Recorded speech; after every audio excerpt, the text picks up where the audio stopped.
You remember my old apartment, right? The one with the shower that moaned like a haunted tea kettle and the ceiling mold that looked like Picasso's blue period if he'd painted with spores? I'm standing there at 6:45 a.m., staring into my closet like it's a portal to every bad decision I've ever made.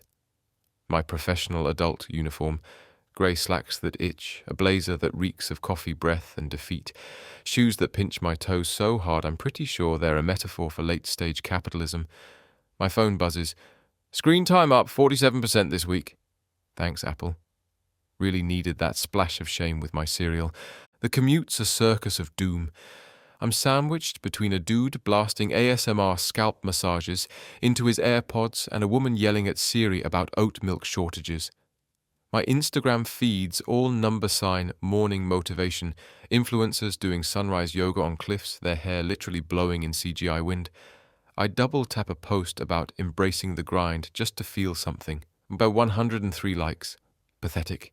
I used to delete anything under 150. Then Mom texts, "Did you apply for the manager role?" Brad just bought a boat. I type, "Maybe later," and shove my phone into my bag. Brad's boat's probably named the Midlife Crisis, but hey, at least he's happy, right? The office smells like burnt popcorn and existential dread. Karen from HR's camped by the Keurig, clutching her live laugh lead mug. She side-eyes my outfit. "Casual Friday?" she chirps. "It's Tuesday." I fake laugh so hard I snort. My desk's a shrine to corporate hell, sticky notes screaming synergy and deadline. In Karen's aggressive Sharpie scrawl, Dave from accounting leans over my cubicle, crumbs from his stress snack raining onto my keyboard. "Ready for the 10 a.m.?" he asks. "Totes," I say. He doesn't get the sarcasm. The meeting's about Q3 brand optimization. Karen's PowerPoint slide says, "Embrace the grind," with a stock photo of a woman laughing at a salad. I'm doodling nooses in my notebook when my phone blows up. The group chat. Urgent. "Who's bringing napkins to Trisha's sprinkle?" I mute it. Unmute it. Type, "I'll grab some," then delete it. My thumbs hover. Why? Why do I care about Trisha's sprinkle? I don't even like Trisha. She once called my kombucha basic. Karen's voice fades into static. The trash can icon on my screen glows like the damn One Ring. The chat's spiraling. "Bamboo napkins only! Sustainability!" And then I drag the whole thread to trash. Slowly, deliberately. Then I hold my phone over the actual trash can next to the conference table. Clunk. Silence. Karen's jaw unhinges. Dave's fish breath freezes mid-exhale. The room's so quiet I can hear the fluorescent lights humming, "You're fired, you're fired." I stand up, my chair screeches. "Gonna get a donut," I say. Nobody laughs. The elevator dings. Carlos, the security guard, nods at me. "Early lunch?" "Early existential reckoning," I say. He grins. "Want a Snickers?" The donut shop across the street smells like rebellion and maple glaze. I order the one with bacon on top, the kind I'd never let myself eat before. The first bite's a religious experience. No guilt, no cheat day math, just sugar, grease, and a faint whisper of "fuck it." My phone rings. Mum's face pops up. I let it go to voicemail. When I get back, Karen's waiting. "We need to talk about your behavior," she says, clutching her mug like a lifeline. I follow her to HR, staring at the crumb on her blazer. She starts her spiel. "Team cohesion, professionalism." I cut her off. "Karen, do you ever just stop?" She blinks. "Stop what?" "Stop doing this." I point at her mug. "Pretending we're not all just waiting to die?" Her face twitches. For a second, I think she'll slap me. Then she sighs. "My divorce finalized last week." "Oh." We sit in silence. I say, "Bamboo napkins are overrated." She almost smiles. Back at my desk, there's an email from Trisha. "Napkins secured." 6-4-0. I hit reply. "You're welcome." That night, I ignore 12 texts, 8 emails, and a Venmo request from Trisha for emotional damages. I order a pizza, watch Star Trek, and pass out on the couch. No melatonin, no meditation app. Quiet. But here's the kicker. At 2 a.m., I bolt awake, heart racing. What did I do? What if I'm unlovable now? What if I end up alone, eating cat food in a van? I almost text you, but then I see it. An adoption ad for a 3-legged cat named Schrödinger. One eye, crooked tail. Perfect. I hit apply. Screw it. If I'm gonna burn, I'm taking the whole damn circus down with me. You know that 3-legged cat I told you about? Schrödinger? Yeah, he's currently perched on my kitchen counter, licking peanut butter off a spoon like he owns the place. The vet said he'd be low maintenance. Lies. He's a tiny dictator in a fur coat, but here's the thing. When he stares at me with that one good eye, I feel seen. Not in a creepy way. More like, yeah, I've got 3 legs and a death wish. Want to fight about it? I respect that. Work's a ghost town. Karen avoids me now. Dave keeps slipping D&D memes under my keyboard like contraband. Turns out he's a level 17 cleric on Twitch. Who knew? I start leaving early to hit the thrift store. Bought a neon fanny pack and a VHS of Sharknado 3. Priorities, man. Then Trisha corners me at the coffee machine. You're different, she hisses, like it's an accusation. I sip my coffee. Thanks. She meant it as an insult. I take it as a compliment. Mum's voicemails pile up. Your father says you're throwing your life away. Joke's on him. I found his secret TikTok where he reviews lawnmowers. 12,000 followers. Hypocrite. One night, I'm eating cereal for dinner in my bathrobe. Cocoa Puffs, no judgment. When I get a DM from some brand called Zenitude. They want me to promote their mindfulness crystals. I reply, I'll do it for $10,000 and a lifetime supply of bacon donuts. They ghost me. Good. But then Schrödinger pukes on my laptop. I panic, not because of the laptop, but because I actually care about the little gremlin. I take him to the vet. The bill's $400. I pay in loose change and a handful of Chuck E. Cheese tokens.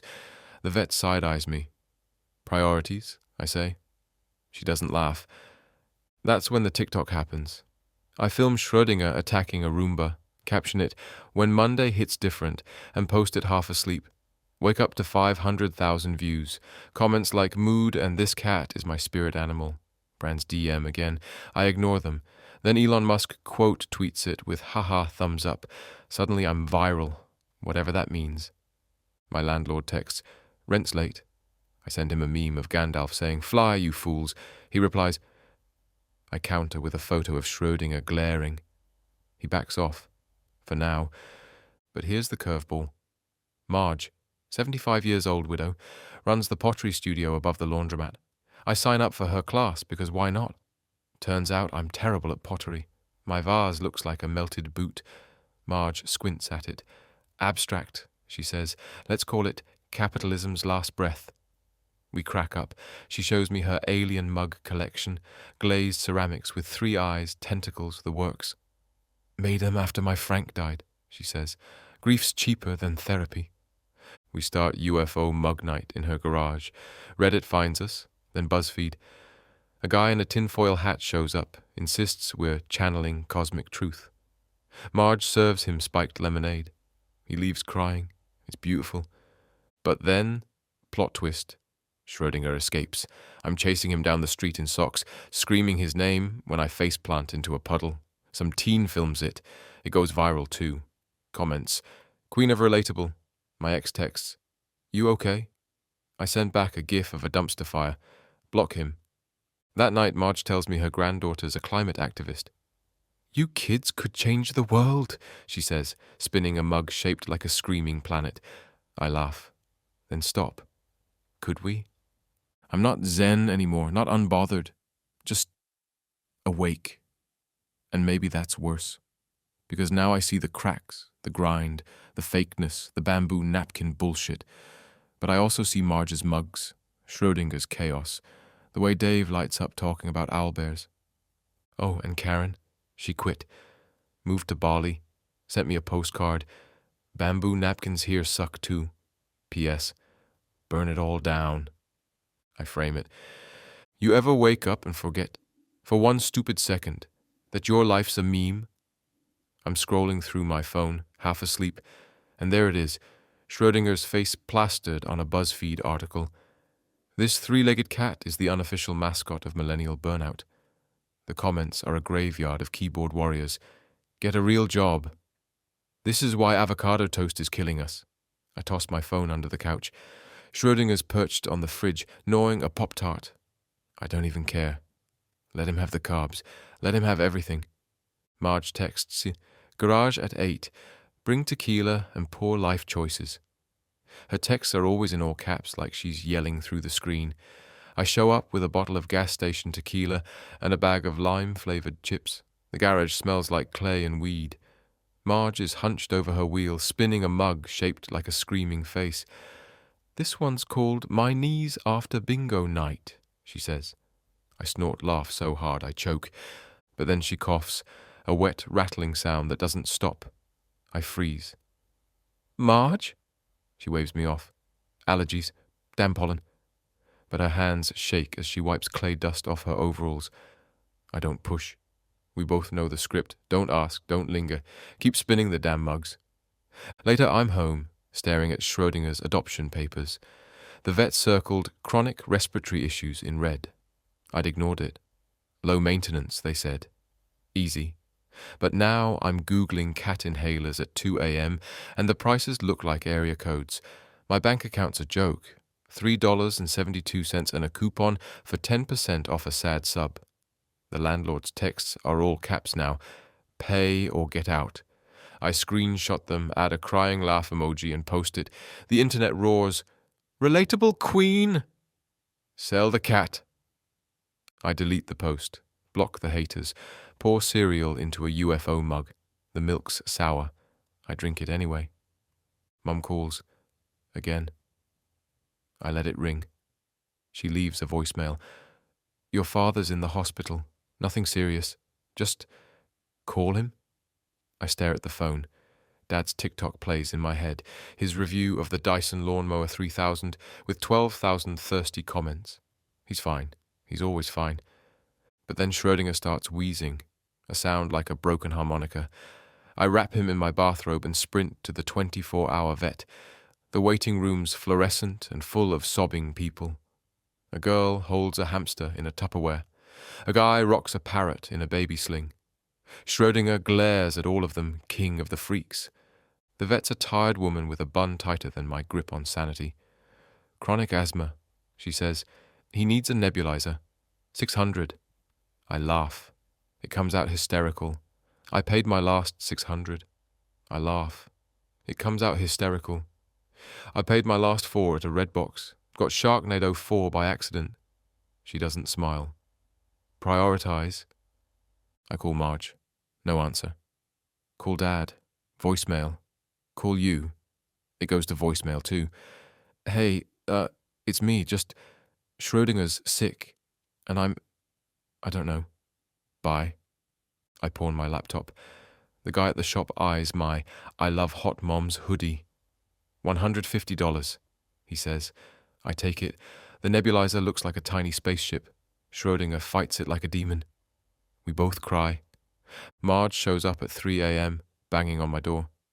Saw your texts, she says, holding a mason jar of cash. Frank's poker fund. Don't ask. I hug her. She smells like clay and Bengay. You're a shitty hugger, she mutters. But she stays. The next morning, BuzzFeed emails. Exclusive interview, $5,000. I delete it. Marge finds the draft in my trash. Pride's a luxury, kid, she says. Sell your soul. Buy the cat fancy treats. So I do it. Sit through Zoom calls with a perky reporter named Bree, who calls Schrödinger so trauma-coded. I bite my tongue. Cash hits my account. I pay the vet. Buy Schrödinger organic salmon. Save the rest for Marge's poker fund. But then Dad texts. Had a scare. Let's talk. I drive to the hospital, white-knuckling the wheel. He's propped up in bed, watching Judge Judy. Hey, kid, he says, voice raspy. Saw your cat on TMZ. I don't laugh. Mom said it was nothing serious. He shrugs. Blockage. Fixed now. But, your TikTok's funnier than my lawnmower crap. We sit. The TV drones. He says, I bought that boat 'cause your mum wanted a vacation. Now it's just a thing. I think of Marge's mugs, Schrödinger's third leg, all the things we cling to. Sell it, I say. He nods. Maybe. That night, Marge coughs again. Worse. I force her to the clinic. She curses the whole way. I survived Nixon, kid. I'll survive a damn cold. But the doctor's face says otherwise. COPD, he says. Advanced.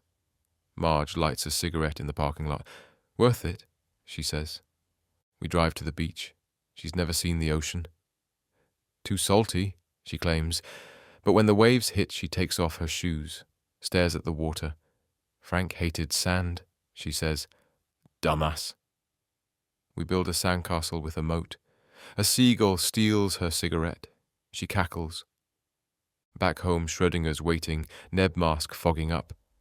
I collapse on the floor. Marge pours tequila into her grief is a bitch mug. You know why I make those stupid alien mugs? She asks. Frank thought I was nuts. Said pottery's for rich hippies. So after he died, I made the ugliest damn thing I could. Put it on his grave. Felt good. I think of Trisha, Karen, Dad's boat, all the things I've trashed. Does it ever stop, I ask, the wanting to burn it all down? Marge swigs her tequila. Nope, but you learn what's worth the flames. The next week I sell the viral TikTok account to a Gen Z intern named Luna. She pays me in a hug and a mixtape titled Vibe Shift.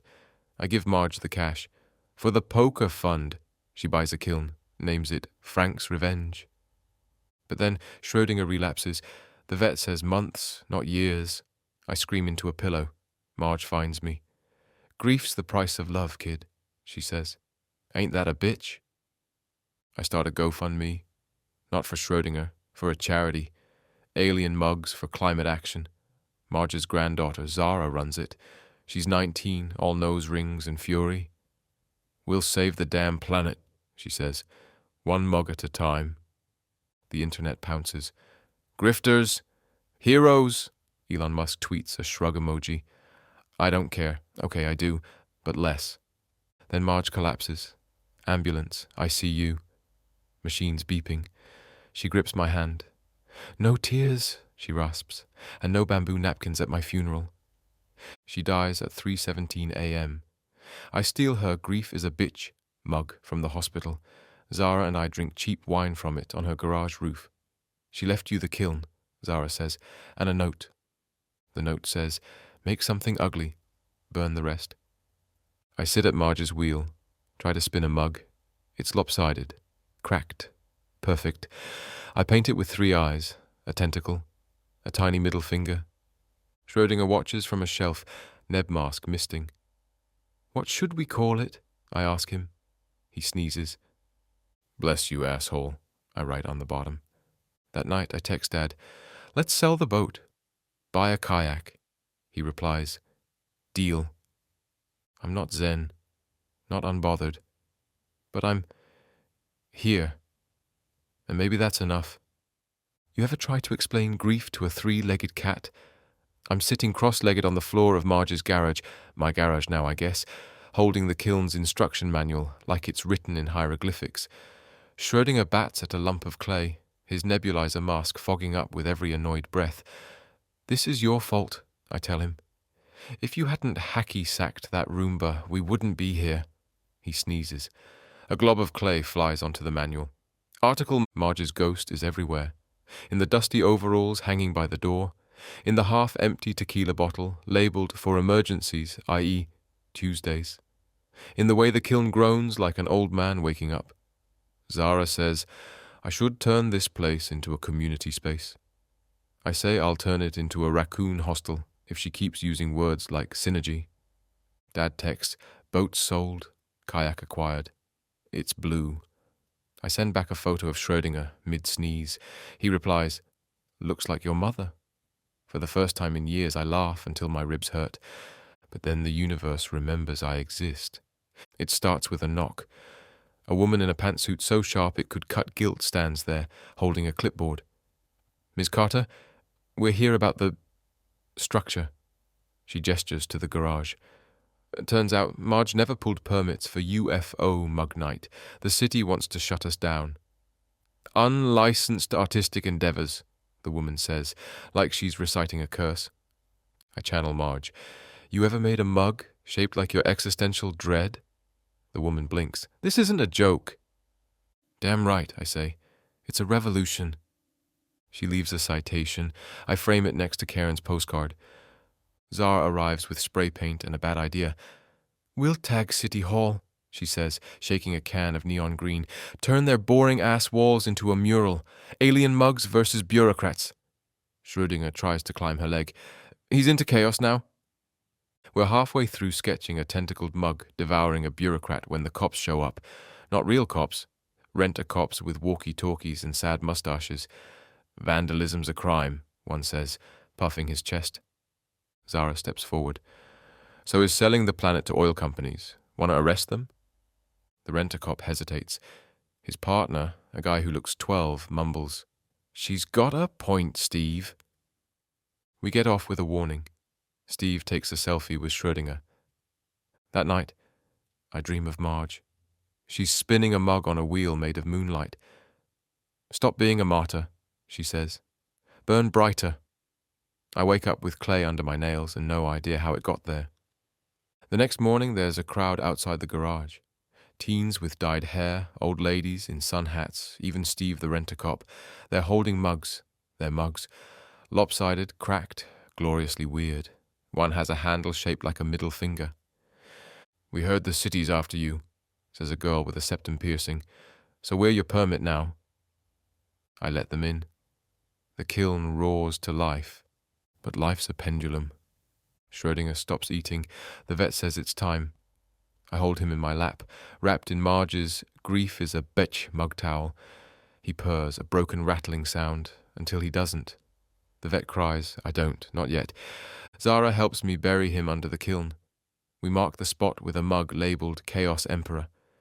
That night I scream into the void. The void screams back. Months pass. The garage becomes a haven. We host Clay Your Trauma nights. A viral news segment dubs us the island of misfit artists. Dad visits, awkwardly sculpts a mug shaped like a kayak. It's abstract, he says. One day a letter arrives from the city. I expect another citation. Instead, it's a permit, retroactive, stamped, approved, attached, a note. My wife loves your mugs, Steve. I place it in Schrödinger's shrine, burn a sage bundle, accidentally set off the smoke alarm. At 3 a.m., I'm spinning a mug with 7 handles and no bottom. Zara stumbles in, high on sleep deprivation. What's that supposed to be? The sound of one hand clapping, I say. She snorts. Deep. We glaze it in neon pink. Name it, unanswered voicemails. Here's the thing they don't tell you about not giving a damn. It's not a destination, it's a dance. Sometimes you step on toes, sometimes you flip the table, sometimes you cradle a 3-legged cat and realize this messy, unfinished, cracked-up life is the only thing worth caring about.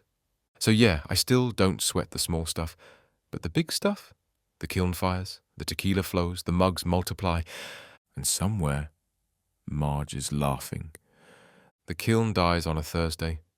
1 minute it's humming like a contented dragon. The next, silence.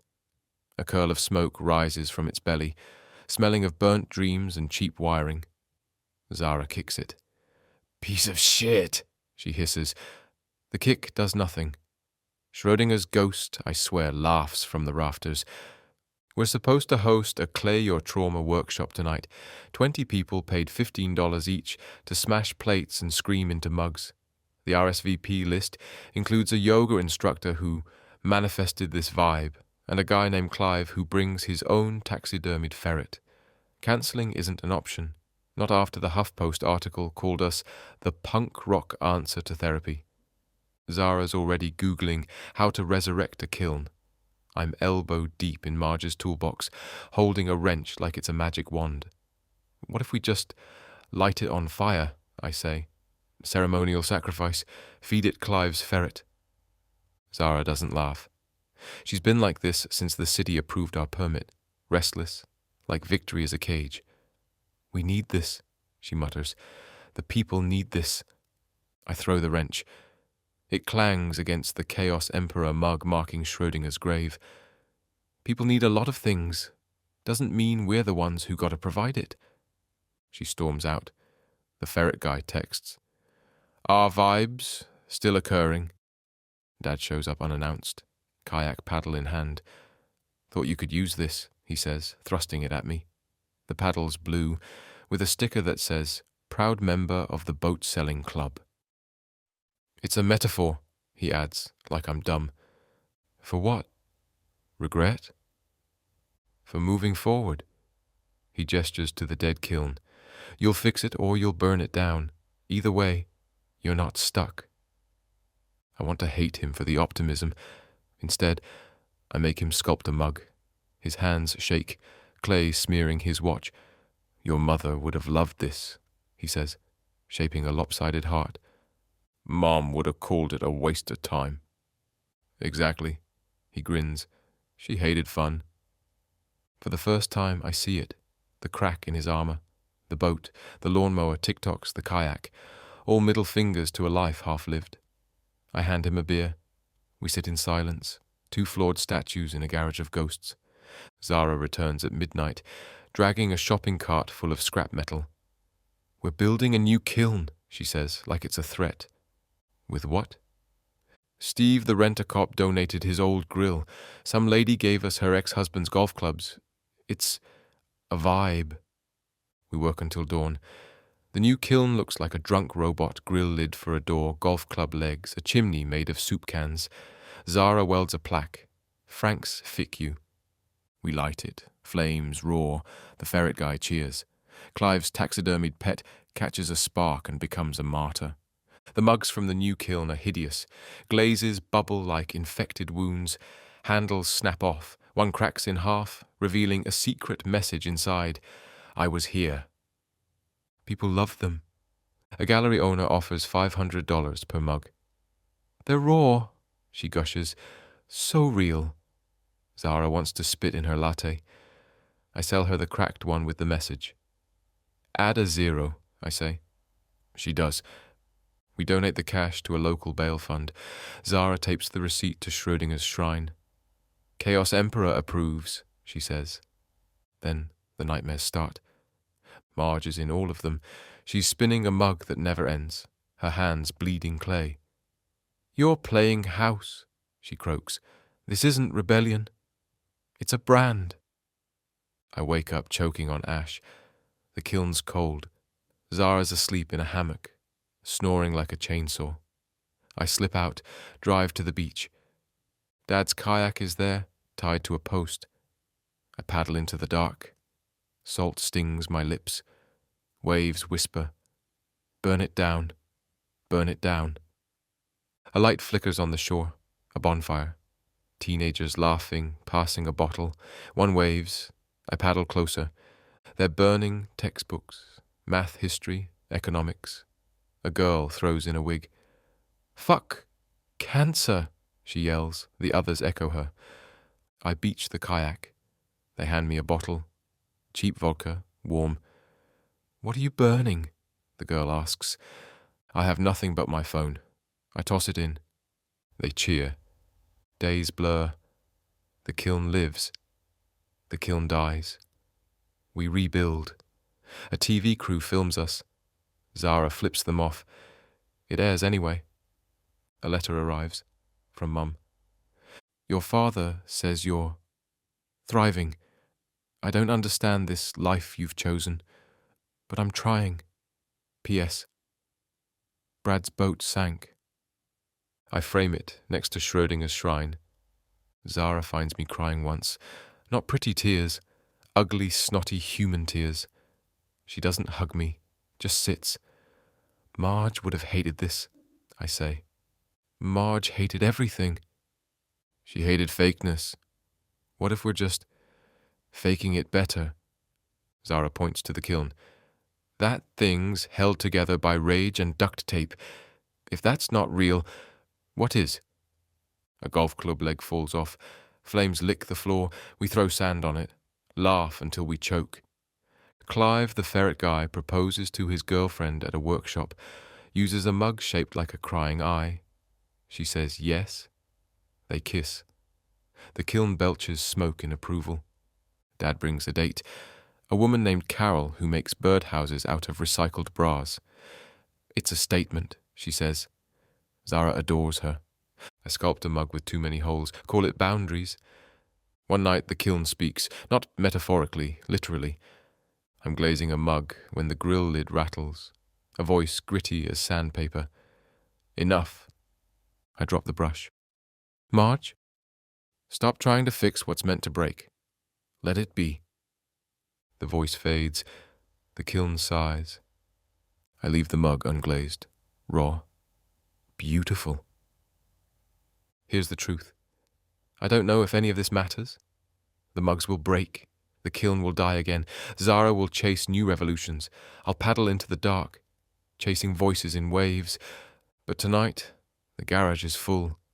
Laughter bounces off clay-dusted walls. A kid sculpts a mug shaped like a grenade. It's for my dad, he says. He's a war vet. I don't ask questions. I fire it. The grenade mug explodes in the kiln. Shrapnel embeds in the wall. We hang it there, a new shrine. Perfect, Zara says. Maybe she's right. The kiln's dead again. Probably for good this time. Zara's long gone, off to chain herself to a redwood or marry a punk band in Oslo. Dad's kayak sits in the garage, collecting clay dust. The Chaos Emperor mug? Chipped, but still here. I'm 38 now. Knees crack when I squat. Hangovers last 3 days. But here's the secret no one tells you about growing older. The chaos doesn't leave. You just stop apologizing for it. Mom texts. Brad's getting divorced. Boat didn't fix it. Who knew? I send her a mug shaped like a sinking ship. She replies, dark, but accurate. Sometimes I miss Schrödinger, miss Marge, miss the adrenaline of not giving a damn. But then I find Dad's kayak paddle, half buried under a pile of failed mugs, and realize I don't miss them. I carry them, in the cracks, in the quiet, in the way I laugh louder now, uglier, with less teeth. A college kid emails, your story changed my life. I delete it. Not out of spite. Just know better now. You don't change lives. You loan them courage. They do the rest. The garage is quiet. No kiln hum. No Zara ranting. Just me, a bag of clay, and the ghost of a 3-legged cat judging my posture. I shape a mug. No plan, no metaphor. Just a mug. When you're young, you think not caring is rebellion. At 30-something, you realize it's mercy. The world's afire. You don't have to fan it. You don't have to freeze. Just warm your hands, pass the heat.